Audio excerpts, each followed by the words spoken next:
Hola a todos. Quiero agradecer por la invitación a este curso y vamos a hablar algo acerca de las arritmias graves del paciente pediátrico.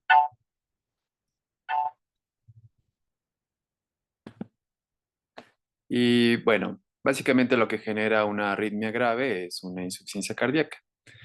¿Qué es la insuficiencia cardíaca? Pues es la incapacidad de proporcionar suficiente aporte de sangre para satisfacer las necesidades metabólicas, que incluye varios problemas hemodinámicos. Entonces, vamos a verlo por este lado. Lo que genera una arritmia es una disminución del gasto cardíaco, pero el gasto cardíaco en sí sería diferente para cada persona, dependiendo de la edad y del peso. Vamos a ver que el gasto cardíaco está dado por la frecuencia cardíaca y el volumen que expulsa el corazón cada vez que late. Aquí les voy a poner un ejemplo.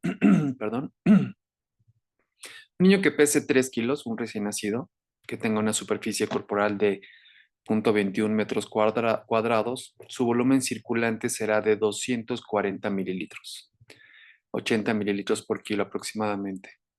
Entonces sería muy difícil que este niño pueda bombear de 3 a 5 litros en un minuto. Entonces lo mejor es calcular el índice cardíaco. Vamos a poner un ejemplo. Si el volumen latido de un paciente en general es entre 1 a 1,5 mililitros por kilo, que sería lo normal. Este paciente estaría bombeando entre 3 y 4,5 mililitros cada que su corazón se contrae si tiene una cavidad ventricular adecuada.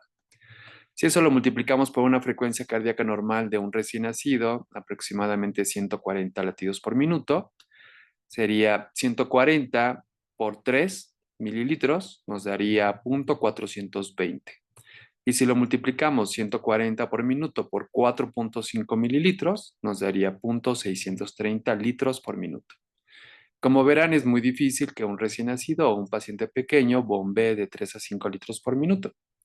Entonces, lo ideal es sacar el índice cardíaco, que es calcular el gasto cardíaco y dividirlo entre la superficie corporal.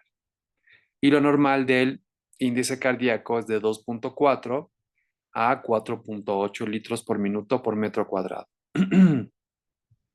Este paciente, si calculamos como a 4,5 mililitros por latido, por una frecuencia de 140, nos da 0,630. Si lo dividimos entre la superficie corporal, nos va a dar 3 litros por metro cuadrado, por minuto por metro cuadrado de superficie corporal. Bueno, esa es una forma sencilla de calcular el gasto cardíaco. Entonces, por obviedad, si la frecuencia cardíaca baja, el gasto cardíaco o el índice cardíaco va a bajar. Y si el volumen latido disminuye, entonces el gasto cardíaco o el índice cardíaco va a disminuir. Eso es lo que sucede con una arritmia grave. Baja el gasto cardíaco, la perfusión cerebral y tisular en general. Los órganos que de manera aguda se ven más afectados será el cerebro y el corazón. Por eso el paciente hay que tratar rápidamente las arritmias para evitar que tengamos algún daño permanente o un daño que nos lleve a un paro cardíaco en los pacientes. Por eso son arritmias graves. Y lo que sucede es que cuando hay una arritmia rápida, en lugar de darle tiempo de llenado de volumen al ventrículo, como en este esquema que nos representa el ciclo cardíaco, si esta onda P, que es la de la contracción auricular, la cortamos más pegado a la despolarización, que es la contracción ventricular, entonces el volumen de llenado va a disminuir y el volumen latido va a disminuir. Por eso es importante controlar las arritmias.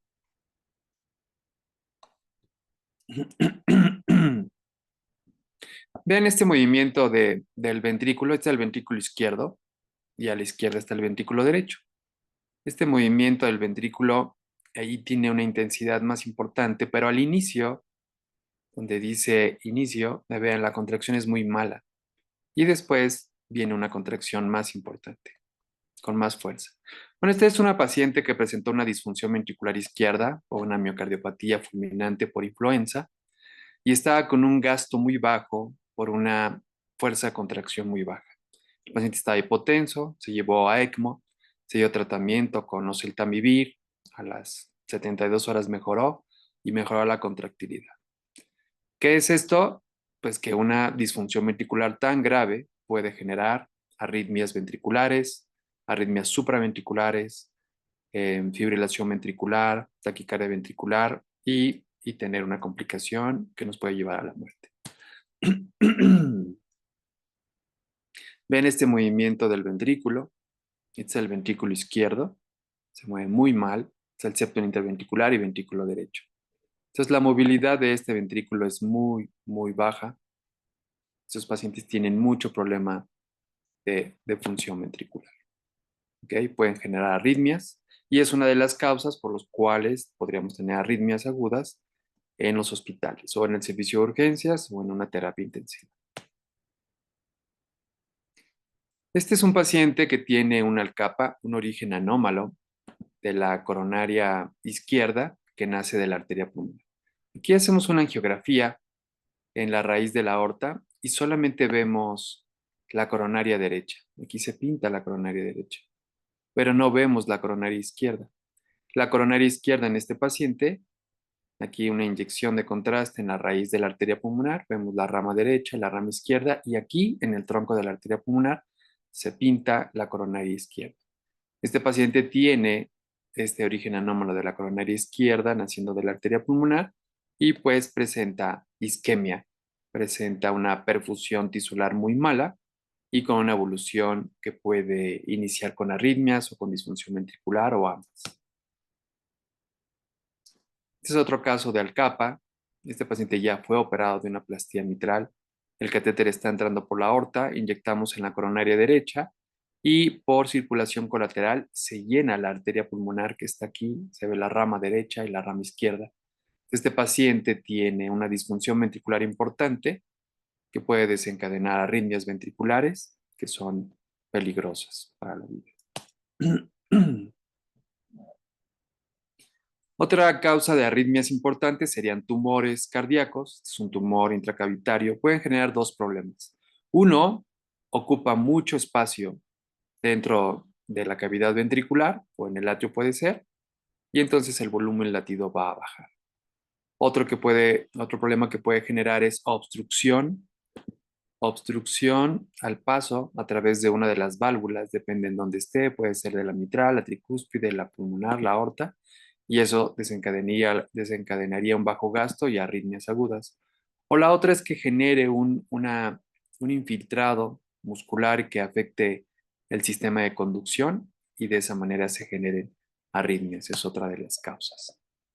O esto es un derrame pericárdico importante, esto va a comprimir el corazón, no va a dejar que se distienda de manera adecuada, el vaciamiento de los atrios a los ventrículos va a disminuir, el volumen latido va a disminuir y el paciente va a tener bajo gasto y después una perfusión coronaria disminuida con un esfuerzo demasiado alto ventricular y va a desencadenar arritmias como ya efecto final del problema del derrame pericárdico. Esto es relativamente frecuente en la edad pediátrica. Esta es una enfermedad de Kawasaki que genera aneurismas en las coronarias, pero el problema no solo son los aneurismas, sino que también genera estrechez al final o al inicio del aneurisma, puede estrecharse o se pueden formar trombos que van a fluir la circulación coronaria. Este paciente tenía aneurismas del lado izquierdo y del lado derecho, secundario a una enfermedad de Kawasaki y bueno, se manifestó también con arritmias ventriculares.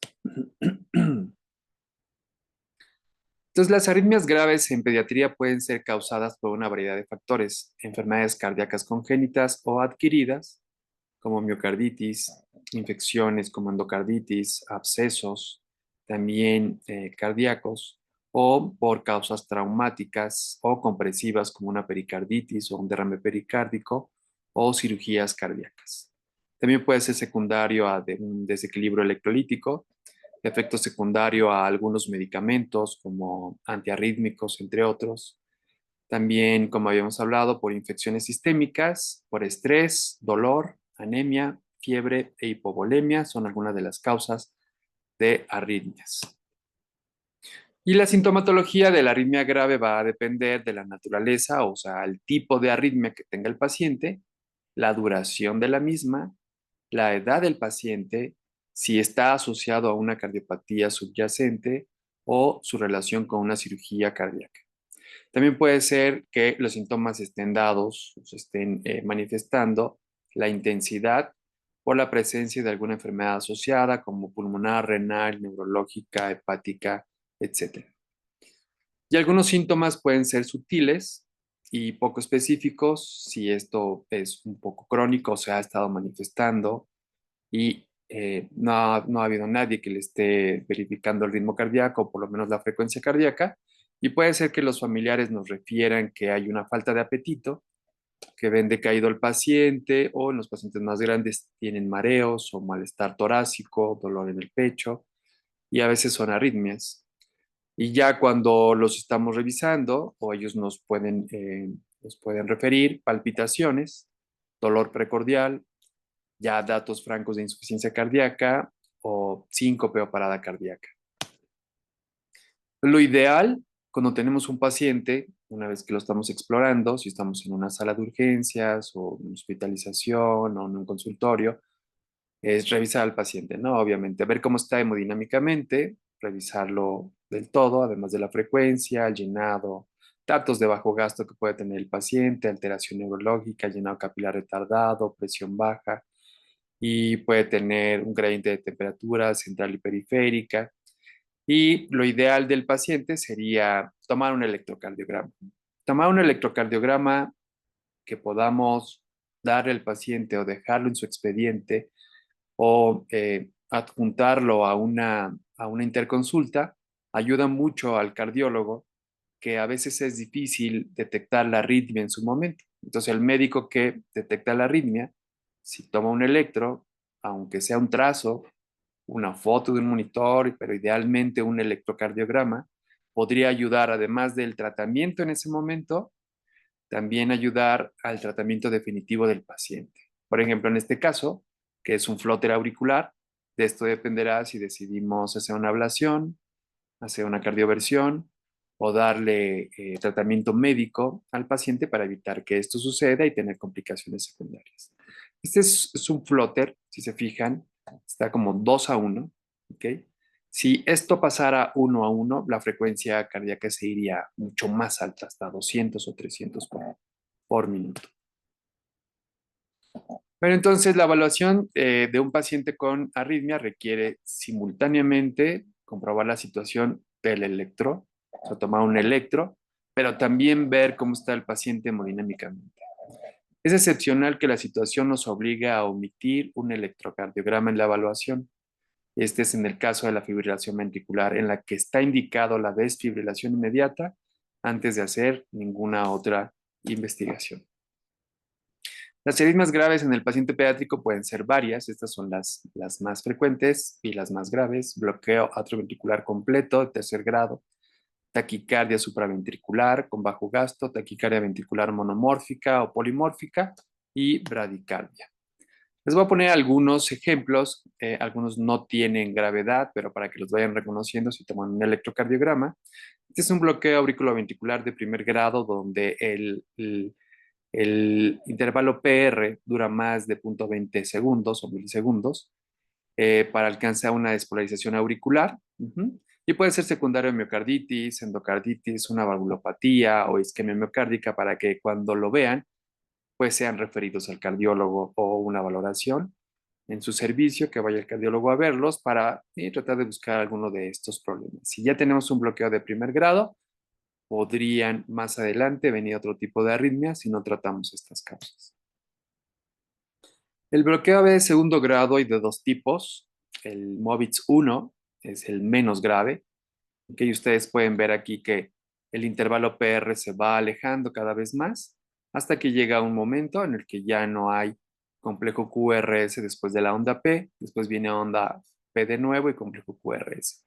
Pero vean cómo se va alejando cada vez más hasta que ya no tenemos contracción ventricular.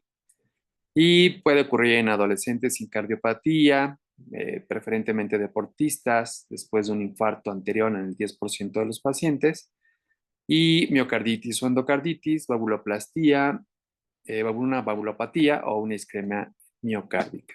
¿Ok? Entonces aquí no tendremos tanta prisa, pero hay que empezar a estudiar al paciente. Aquí, como pueden ver, se va alejando la onda P hasta que llega un momento en el que ya no tenemos complejo QRS. Este es el MOVITS 2. El MOVITS 2 puede ser que tengamos una onda P, complejo QRS, luego tenemos onda P, no tenemos complejo QRS, de nuevo onda P, y aquí el intervalo PR es constante. Sin embargo, algunas P's no conducen y algunas sí conducen. ¿Ok? En este no se va alejando como el anterior y este genera más problema. Puede evolucionar a bloqueo atrioventricular completo y puede requerir un marcapaso permanente, por eso este debe, en cuanto se detecte, debe ser referido con el cardiólogo No se precede de una manera progresiva prolongación de la misma. inmediata. ¿Ok? Entonces aquí pueden ver en el video, algunas ondas P conducen y otras ondas P no conducen. Y en el bloqueo auriculoventricular completo, la onda P va por su lado. Aquí tenemos onda P, algunas pueden caer sobre el complejo QR, o sobre la onda T, algunas pueden estar inmediatamente después del complejo QRS y antes de la T, depende del electro que tengamos. Entonces, cada uno va por su lado, ¿okay? Puede asociarse a una bradicardia importante y este paciente, de todas, requiere un marcapaso. Puede ser un marcapaso transcutáneo transitorio o, de preferencia, en cuanto se detecta, enviar para colocar un marcapaso definitivo. Como pueden ver, algunas ondas P están aquí por diferentes lugares, sobre la onda T, alejadas o cercanas del complejo QRS, y es que cada una de las ondas P y las ondas T van por su lado. La frecuencia cardíaca va a variar, ¿ok? Pero puede verse, la prevalencia es de 20 pacientes por cada 10.000 nacidos vivos y es muy frecuente en los hijos de madres con lupus eritematoso sistémico. Si alguien va a recibir un bebé de reanimación neonatal, dentro de la historia clínica que debemos preguntar es si la madre tiene alguna enfermedad, si les refiere que tiene lupus y ha tenido manifestaciones de bradicardia en el periodo fetal o datos de sufrimiento fetal con bradicardia, es muy probable que se trate de un bloqueo AV completo y el paciente al nacer debe ser referido al cardiólogo inmediatamente para la colocación de un marcapaso permanente, idealmente en los primeros días, tiene que ser epicárdico, tiene que ser colocado de manera quirúrgica por esternotomía y este paciente requiere este marcapaso en los primeros días de vida. Entonces, al detectarlo, enviarlo. Si tenemos un hijo de madre con lupus, idealmente al nacer, tomar un electrocardiograma y ver cómo está. Si estamos la onda P por su lado y el complejo QRS por otro lado, con una frecuencia diferente, tendrá que ser enviado para colocación de un marcapaso. Entonces aquí tenemos los diferentes tipos de bloqueo. Obviamente estos pacientes pueden tener bradicardia y manifestar datos de bajo gasto con alteraciones neurológicas, entre otras, y tendrá que ser llevado a la colocación de marcapaso.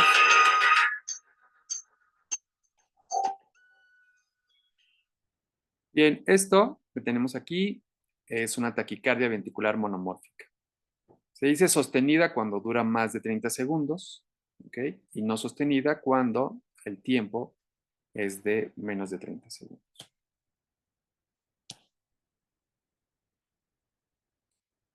Esto se conoce también como puntas torcidas. Parece como una taquicardia helicoidal. Es como si estuviera girando sobre un eje. De un momento están para arriba, otro momento están hacia abajo.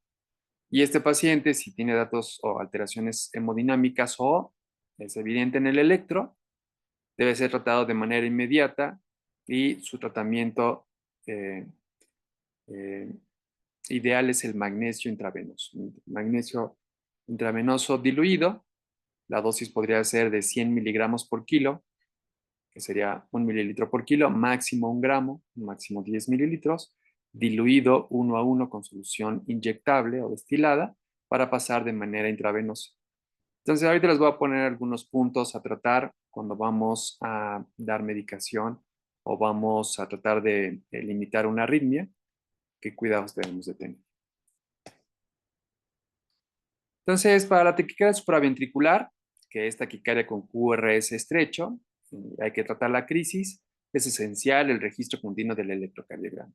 Para ver la respuesta a nuestro tratamiento es estar monitoreando el electrocardiograma para ver la respuesta al mismo. Podemos hacer maniobras vagales, que es la maniobra de Valsalva, con masaje del seno carotidio, o provocar el reflejo de buceo, que es introducir la cara en agua helada en pacientes más grandes que cooperen durante unos segundos, y en pacientes neonatos suele ser efectivo aplicar hielo o compresas frías en la cara durante 5 o 6 segundos, y todas estas maniobras producen un bloqueo auriculoventricular transitorio, suficiente para poder limitar la arritmia en muchos de los casos. En caso de que el paciente no responda, lo tenemos monitoreado, hacemos las maniobras vagales y el tratamiento de elección es la adenosina. ¿Ok? Y desde que se usa la adenosina ha disminuido mucho la necesidad de recurrir a la cardioversión eléctrica. Aquí les pongo en una tabla las dosis de los antiarrítmicos. Vamos a hablar de algunos de ellos. ¿Ok?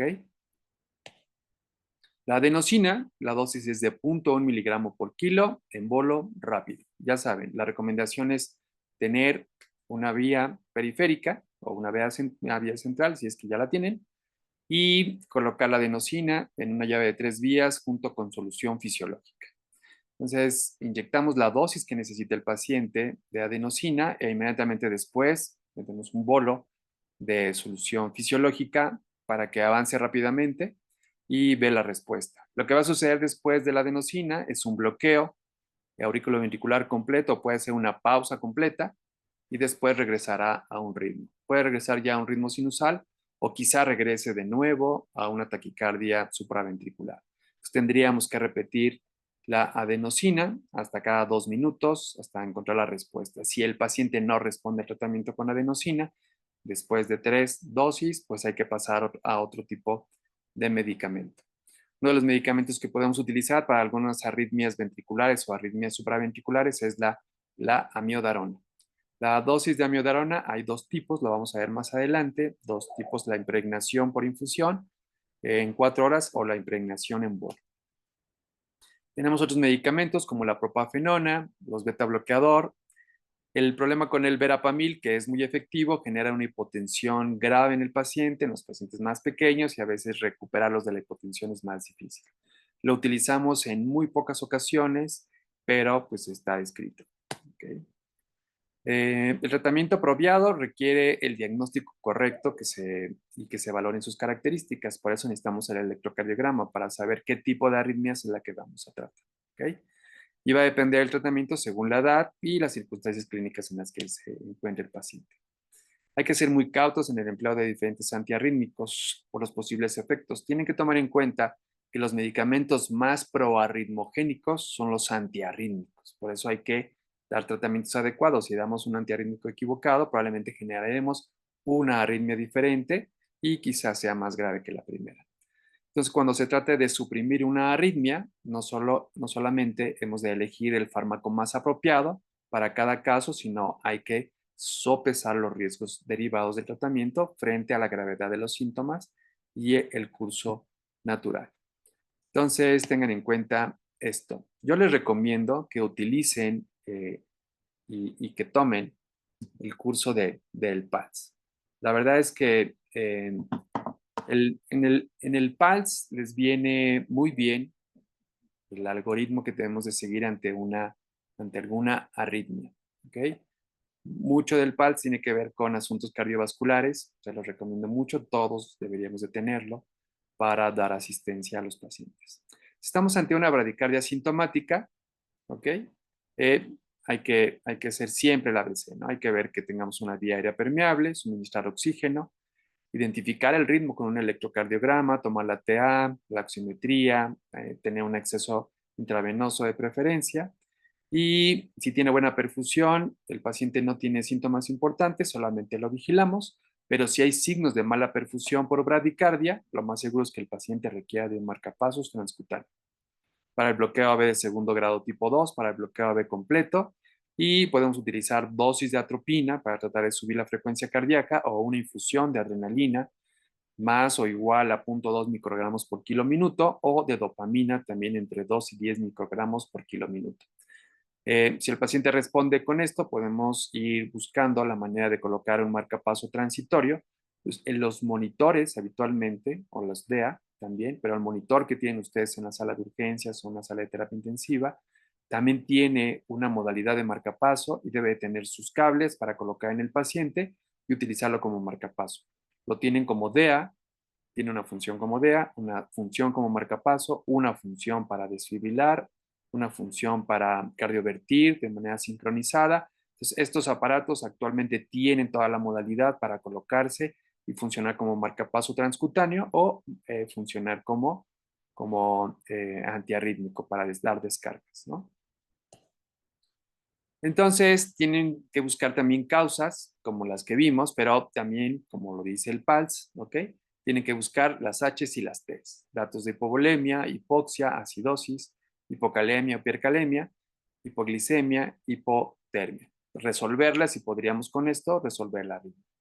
¿Ok? Taponamiento cardíaco, la ingesta de algunos medicamentos tóxicos, neumotórax, atención, alteraciones por trombosis coronarias o pulmonares o traumatismo que puede generar hipovolemia o incremento de la presión intracraniana.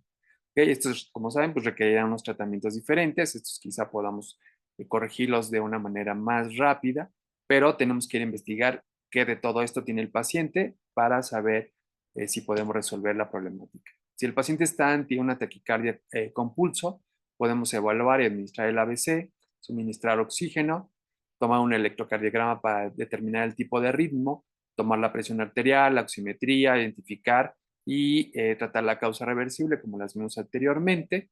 Si el paciente está estable, pues nos quedamos con la vía intravenosa, vigilamos el electrocardiograma. Si el QRS es estrecho, podemos hacer maniobras vagales, colocar adenosina, repetir la adenosina. Y si revierte, nada más lo vigilamos. Algunos le dejamos tratamiento de mantenimiento para que no vuelva a hacer la arritmia. ¿Ok? Si tiene un ritmo estrecho, irregular, probablemente se trate de un tipo de arritmia más compleja como fibrilación o flóter auricular. Podemos utilizar beta bloqueador, podemos utilizar también amiodarona. Y si no revierte y estamos ante un problema de este tipo, podemos utilizar beta bloqueadores. Pero si el paciente está inestable, tenemos que hacer una cardioversión sincronizada, utilizar sedantes intravenosos durante la cardioversión y si el paciente, a menos que esté en paro cardiorrespiratorio, podemos dar la desfibrilación en todo caso o la cardioversión sin sedación. Idealmente, para una arritmia de una taquicardia supraventricular, idealmente en todos los casos debemos tener al paciente sincronizado con la desfibrilación. ¿Okay? A menos que el paciente esté con pérdida del estado de alerta, podemos dar la descarga sin sedación. Pero si el QRS es mayor a 0.12 segundos o de 12 milisegundos, probablemente estemos ante una taquicardia. Aquí está la manera en la que podemos dar el masaje carotidio y las maniobras vagales.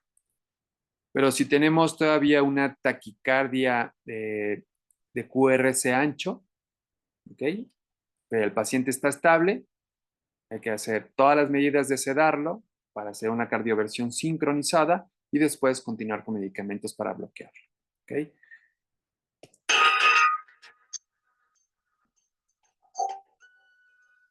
Como les decía, esta es una taquicardia ventricular. Si dura más de 30 segundos, es monomórfica sostenida. Este paciente, si está estable, podemos intentar dar una dosis de sulfato de magnesio, que a veces funciona también, si no, lidocaína también funciona, 1 o 2 unidades por kilo, ¿okay? O miligramos por kilo, intravenoso, lento, para poder revertirla. Si el paciente lo permite hemodinámicamente, intentar cardiovertirla con medicamento y si no, hay que sedarlo, hay que cardiovertirlo y dejar medicamento de mantenimiento. Ujú.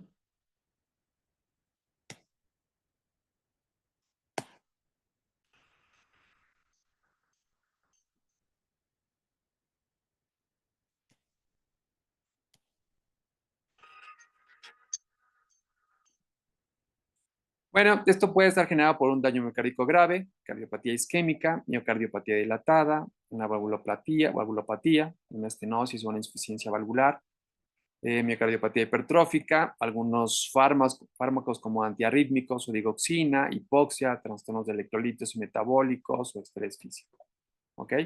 Entonces, como les decía, podemos pasar lidocaína, amiodarona, vamos a ver las dosis de amiodarona que podemos administrar en el paciente.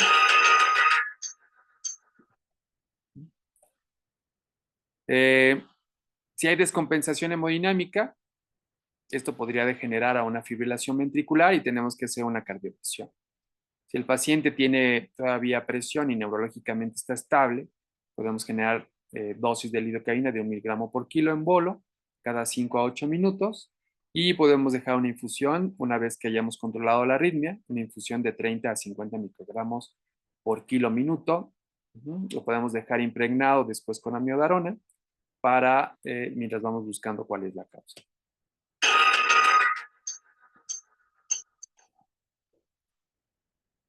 Si no responde a la lidocaína y hay recurrencia de la taquicardia ventricular, podemos utilizar las siguientes medidas. Amiodarona, 5 miligramos por kilo en un bolo para pasar en 10 minutos. Y si el estado hemodinámico del paciente lo permite, podemos hacer una impregnación de 25 microgramos por kilo minuto por 4 horas. Después podemos disminuir la dosis de mantenimiento a 15 microgramos por kilo minuto y lo podemos ir bajando con el paso de las horas hasta las 24 a 48 horas a 5 microgramos por kilo minuto. Después de esto, podremos darle medicamento vía oral y mandarlo a que lo vea electrofisiología y quizá electrofisiología tenga que acabar el tratamiento con una ablación para evitar que se vuelvan a presentar estas arritmias si no hay una causa subyacente como las que hemos hablado. Y el tratamiento ideal para las puntas torcidas, ¿ok? O el helicoidal, será el magnesio intravenoso. Lo habíamos platicado, dosis de 100 miligramos por kilo, máximo 1 gramo, diluido 1 a 1, con solución destilada puede ser, y podemos pasarla en 1 minuto o un poquito menos, ¿ok? Para ver la respuesta de esta arritmia. Es muy probable que en este momento de la arritmia el paciente tenga muchas alteraciones hemodinámicas, ¿ok? Y hay que estar al pendiente. Si de plano el paciente no tiene pulso, pues lo más seguro es que tengamos que empezar una reanimación cardiovascular, ¿ok? Como lo manda el curso de reanimación avanzada pediátrica. Cuando hacemos una cardioversión sincronizada para la taquicardia estable sintomática, o paciente que tiene pulso será de 0.5 a 1 joule por kilo y la no sincronizada, pacientes que no tienen pulso, pacientes que empeoran clínicamente antes de que el paciente tenga paro cardíaco, el paciente con shock grave o taquicardia ventricular polimórfica, paciente inestable con duda de que se trate de una taquicardia monomórfica o polimórfica. Si hay duda, hay que hacer una cardioversión no sincronizada y la dosis es más alta de 2 a 4 joules por kilo. Aquí tenemos otras dosis de antiarrítmicos, el propanolol de 0.2 a 0.5 miligramos por kilo cada 6 a 12 horas, máximo 80 miligramos al día, y la propafenona, 70 miligramos por metro cuadrado de superficie corporal cada 8 horas. Si tienen intravenosa, que casi no hay en México, 2 miligramos por kilo cada 2 horas y de mantenimiento de 4 a 8 microgramos por kilo minuto. Bueno, yo les recomiendo, sí, que de manera integral ustedes puedan tomar un electrocardiograma al paciente, además de darle el manejo agudo, para que en el seguimiento pueda cardiología decidir qué tipo de tratamiento se puede dar de manera definitiva o a lo mejor requiere una intervención. Y la otra es que hay que conjuntar el manejo de la arritmia con el manejo de preparo y paro cardiorrespiratorio. Por eso sugiero mucho que tomen todos el curso del del PALS, todos los pediatras deberíamos de tenerlo. Estamos atendiendo pacientes pediátricos, más en urgencias, una terapia intensiva, en hospitalización, en un consultorio. ¿Por qué? Porque eso haría la diferencia de sobrevida en estos pacientes. Están muy bien explicados todos los algoritmos y hay que detectar en sí el tipo de arritmias que podemos tener. Les agradezco a todos y una vez más, gracias por la invitación.